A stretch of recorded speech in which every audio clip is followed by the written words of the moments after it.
This is the People's History of Kansas City. I'm Mackenzie Martin, and for the next 2 episodes, we're taking you on a sonic exploration of classical composers from Kansas City, 2 extremely creative and badass women who went on to do incredible things all over the world, but who both grew up and had their formative years right here. And I'm going to start today with someone whose name you might not recognize, but chances are you've heard her music. And if you haven't, well, that's about to change. Our guest today is Dana Suesse, a woman jazz composer and a woman who has contributed a great deal to the mainstream of American popular music. Today we'll hear the off-the-record stories about a locked office, a hotel grill, and the 4th of July. Stories told by Miss Dana Suesse. Dana Suesse is the iconic Kansas City composer behind some of the most popular American music of the 1930s. I was practically the only female writing this kind of music. Her music was performed by stars like Doris Day, Peggy Lee, Frank Sinatra, and Bing Crosby. It was even the soundtrack to classic Looney Tunes cartoons. Why is it then that so few people know about her? Dana Suesse was nicknamed the Girl Gershwin after composer George Gershwin. But she was her own person, a powerful force and trailblazer in a music scene dominated by men. I said to myself, what can I do about making my talent support me? I mean, you demanded more of a singer. That's right. I never compromised. She was very headstrong, and she was like, women can do the same things that men can do, and they shouldn't be thinking that they're less than just because other people say that.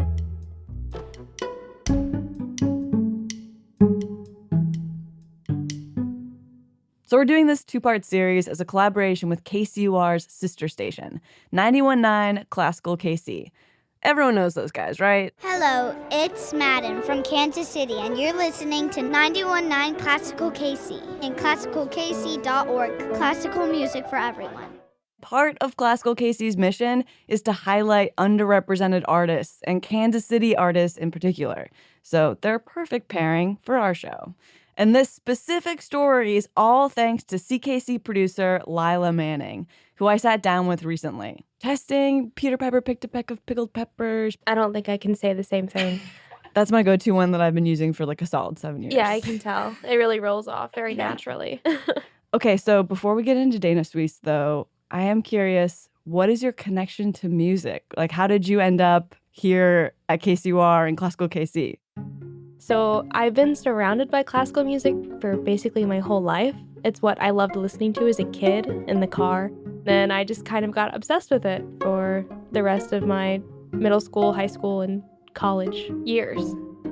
I played the flute and the piccolo, and later in my senior year, I played the alto saxophone. I love it. Dana Suesse also grew up here, loving classical music. But she was born in Kansas City around 1910. Dana's mother was an opera singer and impressed upon her the importance of all kinds of art from an early age. She played the pipe organ and the piano, and she danced and she sang, and she painted and she wrote poetry in the Kansas City Star, and she made doll costumes, just anything creative. Wow! So she was very, inventive and creative from an early age. Yes. She toured around with the Midwest vaudeville circuits. People would ask for certain types of classical music, like marches or waltzes, and she would come up with those songs on the spot. I know our producer Olivia found a profile of her in the Star when she was 9, and it describes her as a precocious young artist with a marked preference for dashing music. Yes, everyone loved her. You know, she was this little kid who played the piano just so wonderfully and so masterfully. You know, that's why they called her a child prodigy. How did she feel about being called that? She did not like it. And she actually talked about this on an interview on Voice of America. I started out as one of those very unfortunate things, a child prodigy. Let nobody who has any children ever wish them to be child prodigies. She did all that she could to study, and she worked very hard at playing the piano. And composing was just something that she was naturally good at, I think. You know, a lot of people don't know what they really want to do in life until they get to be, let's say, 20, 25, even later. But from the age of 8, I knew that I wanted to be a composer. Eventually, though, Dana's dreams got too big for Kansas City. And when she was 17, she moved to New York with her mother. It was largely because that was where Tin Pan Alley was located. Tin Pan Alley, a neighborhood in New York City that was the central hub of songwriting and popular music in the early 1900s. It is a place centered around Broadway in New York City, but it's also a state of mind and a way of life. Over the years, Tin Pan Alley was frequented by the likes of Irving Berlin, Scott Joplin, Fats Waller, and it turned out everything from ragtime to waltzes to movie scores. She wanted to be in a place where her music would be more recognized and she would make a profit off of it. I was about 17 or 18, and I came to New York with a trunk full of nocturnes and preludes and etudes, all written for the piano in the traditional, conventional, classical vein. So she went to New York and she brought the music that she had been making. How was that kind of initial music received? It was not received very well at the time. She had a really difficult time getting it to sell. I looked around and I found out that there was no market for this kind of music, commercially. So I said to myself, what can I do about making my talent support me? And I found out that people were writing popular songs. I'll ask you very confidentially, ain't she nice? She kind of transitioned into making more jazzier pieces, and then she went even further and started making more popular works for, screenplays and movies and things that had lyrics. In this period, it was Tin Pan Alley at its best. Being kids together, we had a ball. When you're 17 or 18, 19 years old, everything is great fun. Was it hard for her to get in there, or did they welcome her with open arms? They did not welcome her with open arms at first. It's difficult to kind of make your way as a composer, but especially because she was a woman composer in a field that was dominated by men. A lot of people were more hesitant to look at her and think of her as in the same world as these other male composers. At some point, though, she kind of breaks in and she becomes one of these popular composers that's writing really popular music. Mm-hmm. Like, what was kind of her first hit song? Syncopated Love Song was her first real hit. And it gained a lot of notice from the film and television industries. Mr. Shilkret conducts the orchestra in one of his own compositions, which he created with the lyric written by Dana Suesse, Syncopated Love Song. This piece was actually really helpful for her and her mother because this was during the early period of the Great Depression. And so when this hit kind of took off and people started noticing her, she was able to make a living in a time which wasn't so profitable for most people. And so it really sustained her and her mother.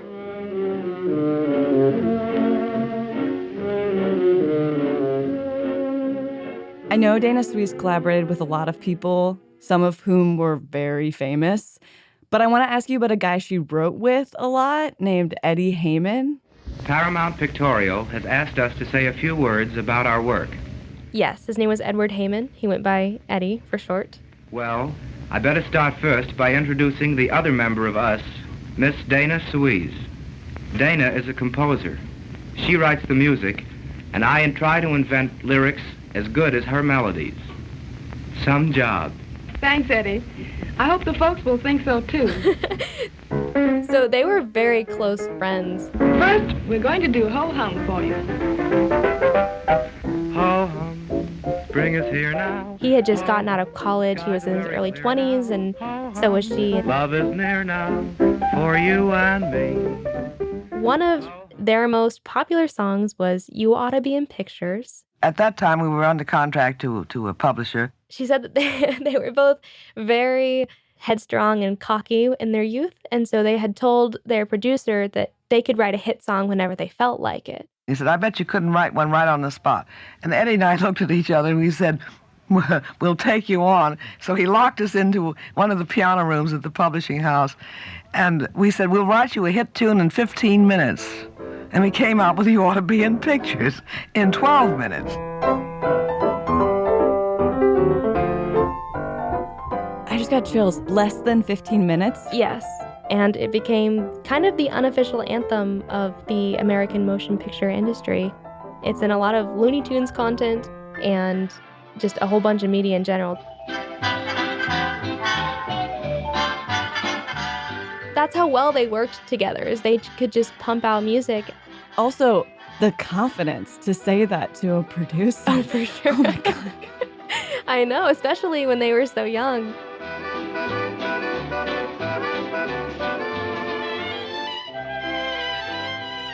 Another one of Dana's most popular works was called My Silent Love. It was taken from one of her previous classical works called Jazz Nocturne. It became very popular, and it was used in the film Sabrina with Audrey Hepburn and Humphrey Bogart. Dreaming in my silent love.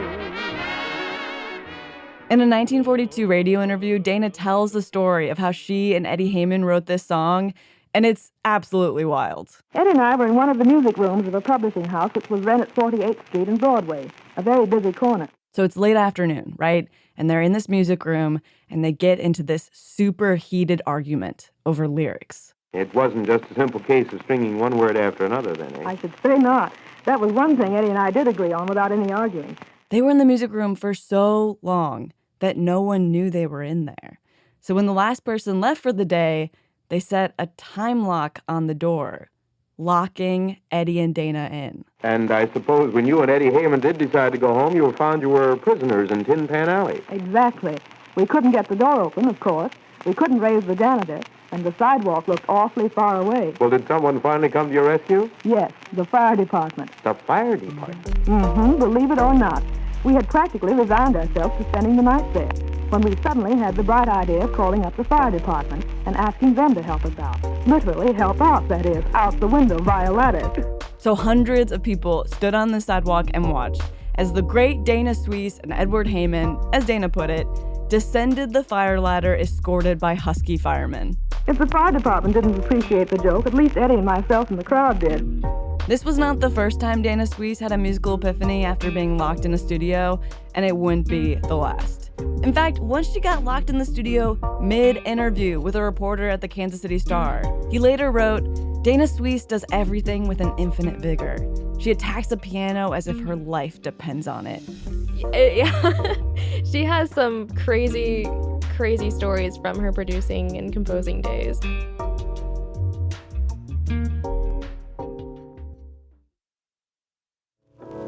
It's KCUR Studios intern Olivia Hewitt here. I hope you're enjoying this episode about Dana Suesse.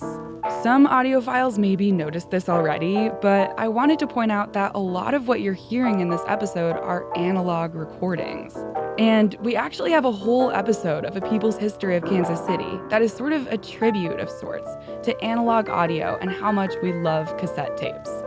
It's called Where Cassette Tapes Never Died, and it's about how a family business right here in Missouri is the largest cassette manufacturer in the world, and how they fought for this analog format when everybody else was giving up on it.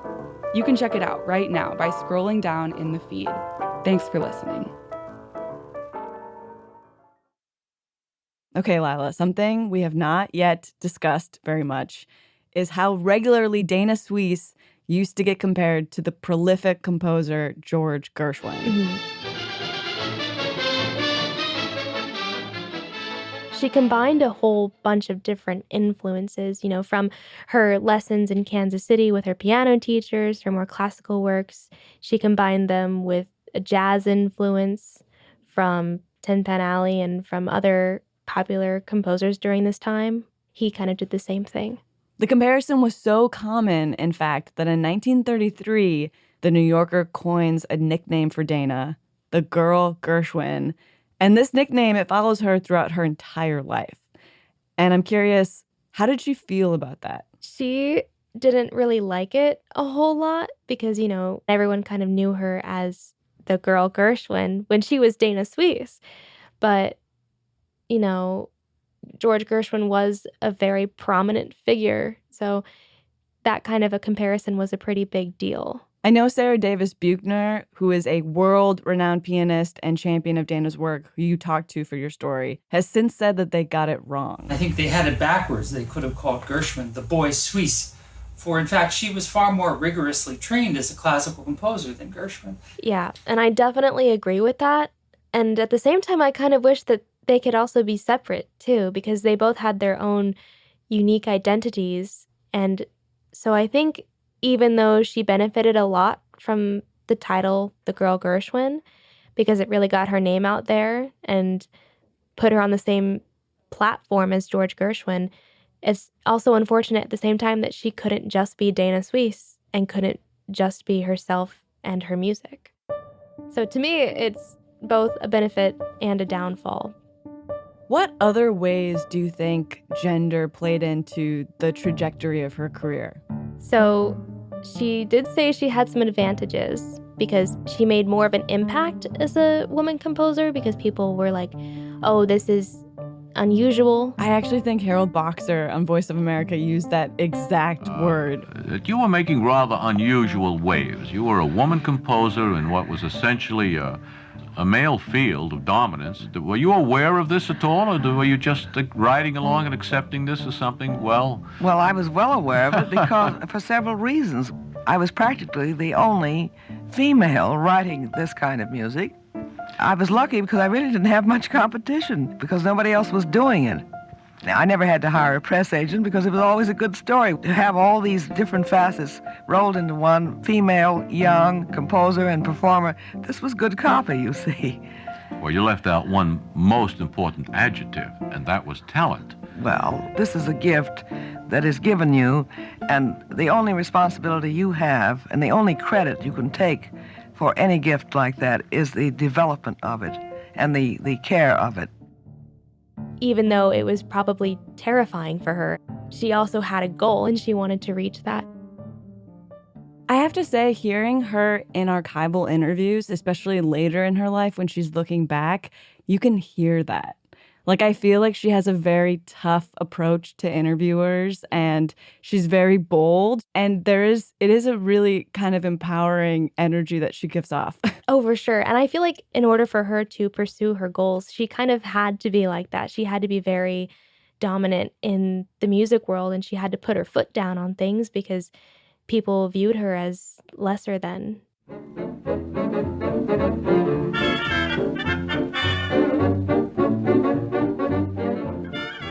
After she composed You Ought to Be in Pictures and My Silent Love and those popular works, she moved to Fort Worth, Texas to compose for Broadway producer Billy Rose's Casa Mañana, which was this spectacular outdoor amphitheater and restaurant. It was the world's largest revolving stage. It had 4,000 guests that it could accommodate to. It had huge fountains, dancers, showgirls. Before I tell you the story of how Dana composed her most famous song during this time, though, you gotta know something about Dana Suisse. She hates loud noises. I consider myself a pretty normal person, but I do have one peculiarity. That's acousticophobia, which means that I hate noises. So summer of 1936, she's living in Texas, right? And the 4th of July rolls around. An extremely loud event. So Dana decides to hole up in her hotel room. She pulls down all the windows, puts cotton in her ears, several bathing caps over her head, and then covers all of that with 2 Turkish towels. But even though I missed the celebration, and happily so, I might add, the day was far from a complete loss, because while the crowds were yelling outside, the firecrackers were going off, and the horns blowing, I, in my silence and solitude, was seated at my piano composing the music for The Night is Young. And it was there that she composed The Night is Young and You Are So Beautiful, which was a smash hit. They performed it every single night. And then after, I don't know how many performances, they were invited to attend a dinner at the White House as guests of the President, Franklin D. Roosevelt. Yeah, and something that I feel like I have to point out is that when she wrote You Ought to Be in Pictures, Dana and Eddie locked themselves in a room. They wrote it in 12 minutes. For My Silent Love, they were so sucked into working on it that they literally got locked into a publishing house. And then for this song, she locks herself in a hotel room. And I'm just kind of curious, Lila, from your expertise of knowing so much about Dana Suesse, is this just a funny coincidence, or is this kind of how her creative process worked? I totally believe it 100% because she composed in the strangest predicaments.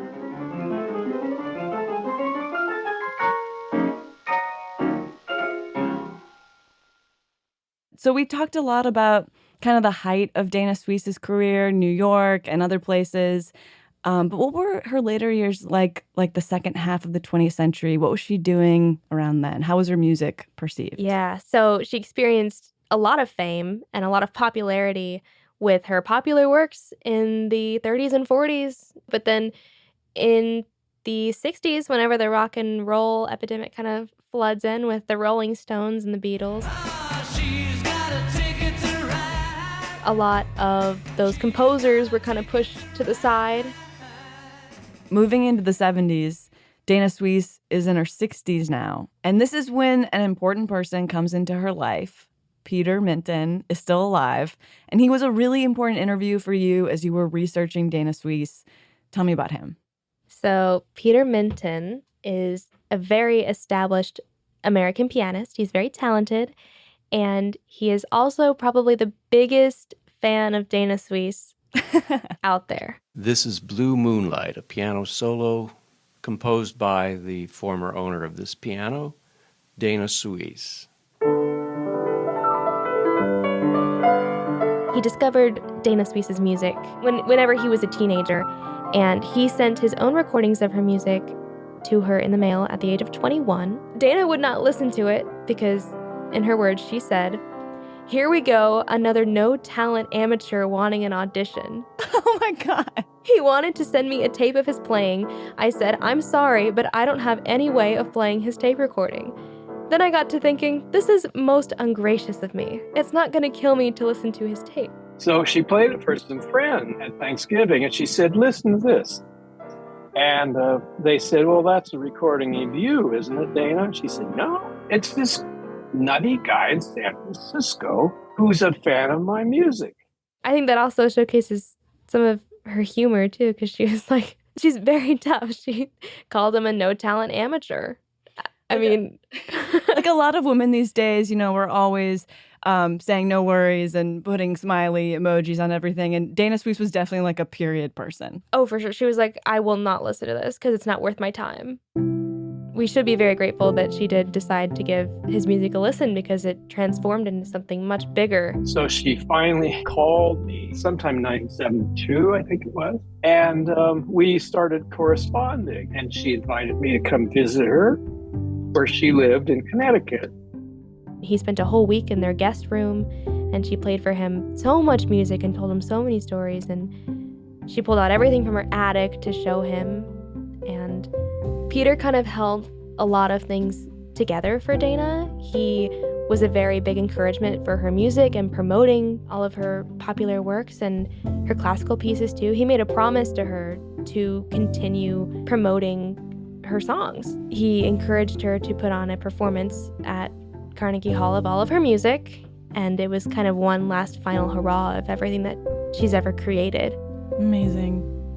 And actually, most of the clips we've been hearing of Dana throughout this episode are from an interview she did in New York the day after that epic performance. Well, Dana, we have so much more we could talk about, but I want to just come down now to this concert you gave last night.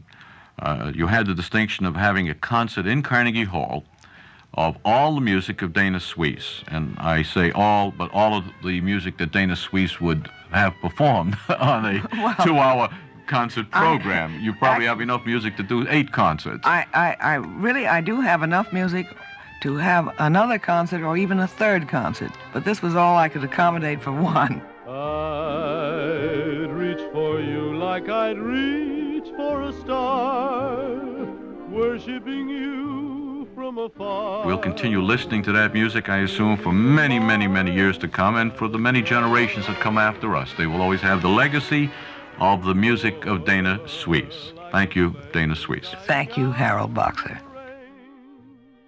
Dana was just very overjoyed to have done it and put on that kind of performance. And Carnegie Hall was an important place for Dana already, right? Yes, because in 1932, she conducted the premiere of her jazz concerto in 3 rhythms there and was one of the first female composers to perform her own works there. Wow, so she returned 40 years later to kind of cap off her career. Correct. Yes. Oh, it's so beautiful.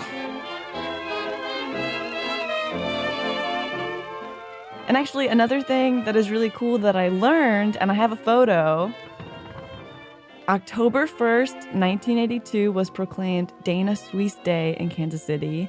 And you can see here Dana is accepting the honor from then Mayor Richard Berkeley. Yeah, she was always very fond of Kansas City. And so, in this picture, she has just the biggest smile on her face next to the mayor. Peter told me that she was very proud of being from Kansas City and to be associated with all of those very talented musicians who played there. She wouldn't have had the career that she did if it wasn't for Kansas City and her life in childhood. So one thing I wanted to ask you was, do you have a personal favorite Dana Suesse composition? I do. I really enjoy her cocktail suite. My favorite from her cocktail suite is Champagne.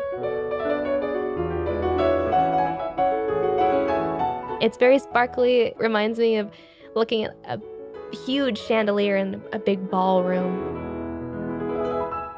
So where does her music stand now? Like, are people listening to it? Are people playing it? Yes and no. I still think she's very underrepresented in the classical world. And, there's people like Peter and Sarah who are really passionate and trying to get people more into her music. But I still feel like there's a serious lack of Dana Suesse in the world. And so I hope that this kind of helps put her out there more, and especially here on KCUR, we've added some of her music to our collection. And so I hope people hearing that on their day-to-day can kind of inspire them to look more into who she was and what kind of pieces she made during her lifetime. Lila Manning is a student at the University of Missouri, Kansas City, and former intern at Classical KC. You can join us all in toasting Dana Suesse by reading Lila's story at kcur.org/peopleshistory. A People's History of Kansas City was produced this month by Olivia Hewitt. Editing by Luke Martin and Suzanne Hogan. Mixed by Olivia Hewitt and me, Mackenzie Martin. Huge thanks this episode to Peter Minton, who is such a great champion of Dana Suesse and helped bring all of the archival audio in this episode to light. Also, Sam Wiseman and Brooke Knoll, who helped shape Lila's original story. You heard music from Nathaniel Shilkret, Duke Ellington, Van and Schneck, George Gershwin, Ben Burney, The Beatles, Peter Minton, Sarah Davis Buchner, Dick Hames, Blue Dot Sessions, and the one, the only, Dana Suesse. Additional sound from Voice of America, Personally, It's Off the Record, Warner Brothers, WQXR, KRMA TV, Matucha, Mr. Oralization, Paramount Pictorial, and MGM. We are a production of KCUR Studios, a podcast network in Kansas City, Missouri, and we will be back in your feeds in December with a story about another Kansas City composer, someone who has been called the most famous woman you've never heard of. Until then, I'm Mackenzie Martin. Thanks for listening.